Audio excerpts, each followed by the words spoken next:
Comment faire plaisir à son chef et ne jamais être viré, même incompétent. Manuel du parfait lèche-bot, édition Open Space. Vous rêvez d'être le chouchou du chef sans jamais avoir à briller par vos compétences? Bienvenue dans le guide de survie du salarié stratège, aussi connu sous le nom de lèche-cul de service. Premièrement, riez à toutes ces blagues. Même les PowerPoint.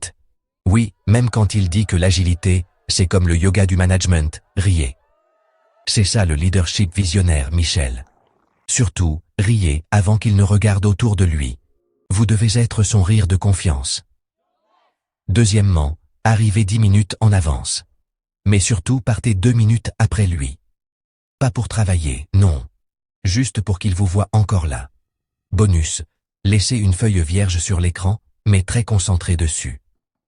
Troisièmement, terminez toutes vos phrases par « Qu'en pensez-vous, chef ?» même pour un café. Même si vous êtes aux toilettes, le but n'est pas de réfléchir, mais de le faire exister.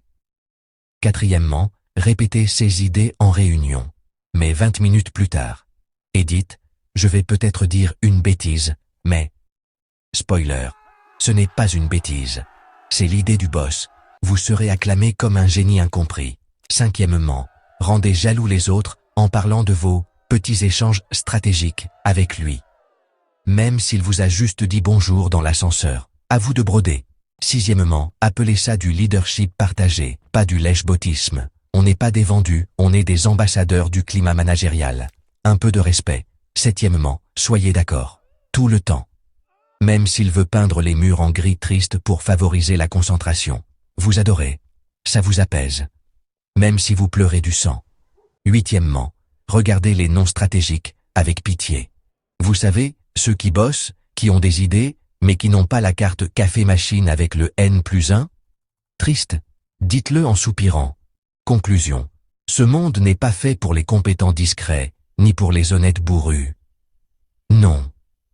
Il est fait pour ceux qui savent que le pouvoir ne se mérite pas. Ils se flattent, se cajolent et se tapotent dans le dos. Mais, si tu lis ce texte en rigolant, c'est que tu fais partie des vrais. Et nous, les vrais, on ne lèche pas. On fait.